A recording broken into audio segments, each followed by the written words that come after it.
I'm Julie Marie, the creator of The Protective Diet, and I'm here in the Protective Diet Test Kitchen, and I'm excited to show you a technique video to go along with my latest recipe for Mexican pizza.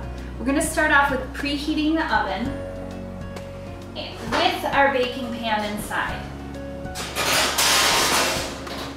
Second step is to mix together the dough to make the crust for the pizza. You're going to add your moist ingredients to your dry and stir it up with a fork in a mixing bowl. This is a very moist dough, and you're going to think, oh, there's way too much moisture to this dough. I need to add more flour. It's corn flour that we're working with, masa. Don't add more dry ingredients. Mix it together with a fork and set it aside for a few minutes. And it's going to swell and firm up a little bit. While that's happening, it'll take maybe 5 minutes. You can get your toppings for your pizza ready. I'm just going to go through a few of the options you can top your pizza with.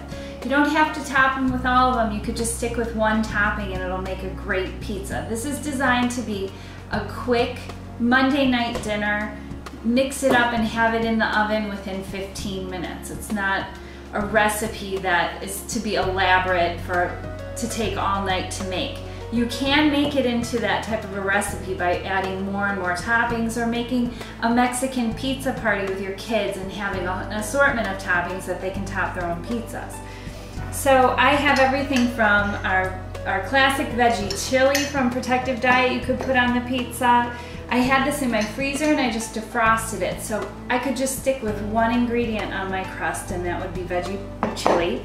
Or the no-fat nacho cheese sauce is a great topping. I have some salsa molcajete. You could top that before you bake it or after. Some unfried beans. That's a recipe on Protective Diet. And I also have some fresh chopped tomatoes, fresh chopped onion, sliced jalapeno. Anything that you like on a taco, you can add to your Mexican pizza. So now this dough is starting to firm up a little bit. I'm going to loose the fork and work with my hands. Since our baking pan is preheating in the oven with the oven, we're going to roll this crust out right onto our silicone mat that I have here. You could also use a sheet of parchment paper. If you're using parchment paper, make sure that you cut the piece of parchment paper perfectly to fit your baking pan before you preheat your baking pan, because you don't want to mess around with trying to fit the parchment paper onto a hot baking pan.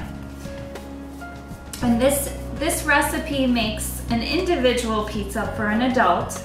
It makes about an 8 to 10 inch pizza depending on how thin you roll it out. I like it about an 8-inch pizza, so it's a thicker crust.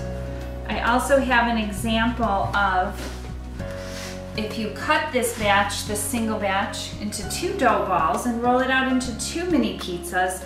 Kids love this. Then they have their own individual pizza and they can top it exactly as they are going to eat it. So you're just going to press this crust out. You see how easy this is to work with. And you don't have to make a perfect circle, but by going around like this with your hands, it'll make it into a nice circle.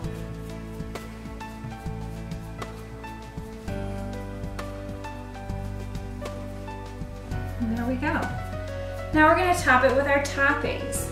I'm going to start with, if you're using the refried beans or unfried beans as our Protective Diet recipe, I would start with those as the bottom layer because they're heavier, and if you put the no-fat nacho cheese sauce on first, it's going to push, the beans are going to push the cheese around. So we'll start with the cheese, or I'm sorry, we'll start with the beans.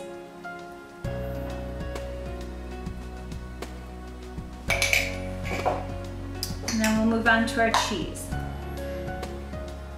And I'm perfectly happy with this pizza made with just the veggie chili or just the no-fat nacho cheese sauce. I don't need that many toppings on it. And you could go ahead and bake it just like this and top it with the onions and tomatoes after you bake it, But I like my onions cooked with the pizza, so I'm gonna top it with onions.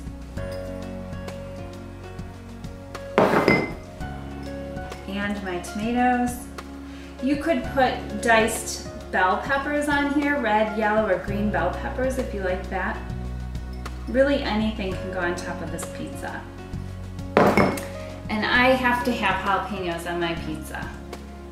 You could dice these smaller if you can't handle the heat and you just like a little spike of heat every now and then, but I like everything to be spicy throughout my whole pizza.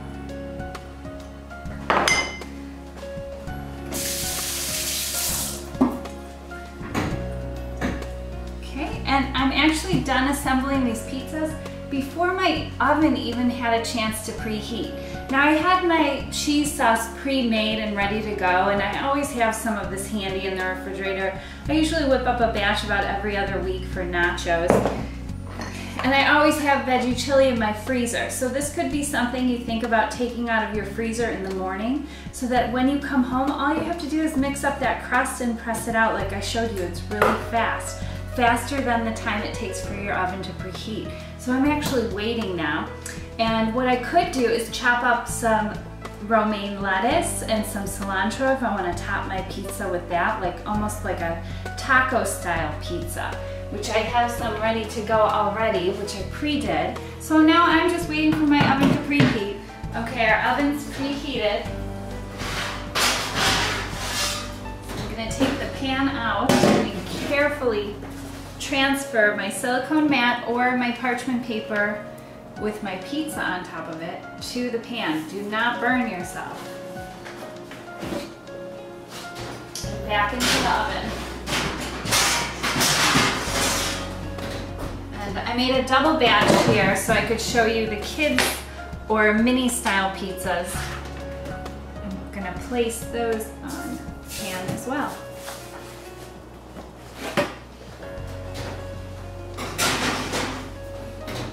Don't forget to set your timer.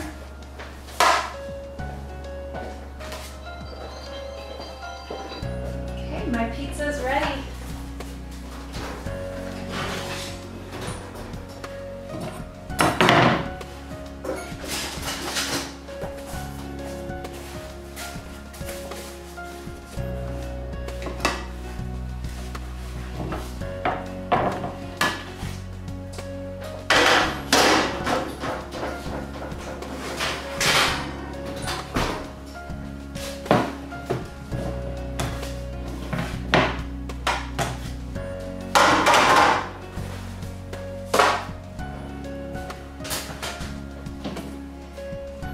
You can top these with whatever you want to top them with. First I'm going to cut them. And for the kids' pizzas, I would let them top them themselves. If they want to add cilantro or lettuce to them, that's up to them.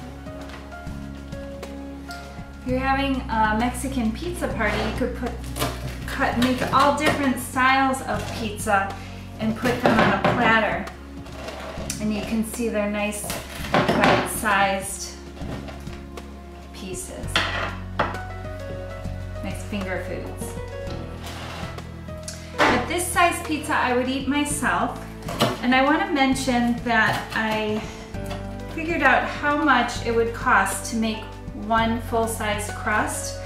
And it comes out to under 25 cents per crust. So this is a very inexpensive dinner. And then whatever toppings you choose to put on it, you could go with a can of beans for the unfried beans and top it with some sour cream dream. That's another topping I like to add on a Mexican pizza. I like to top my pizza with fresh chopped cilantro. And I like to put a little bit of shredded lettuce on each piece, just like that. So Jerry's been waiting, so I have to pass him a piece. For more recipes like this, enroll in Protective Diet Education and start eating your way to a slimmer, healthier you. Take care and best of health.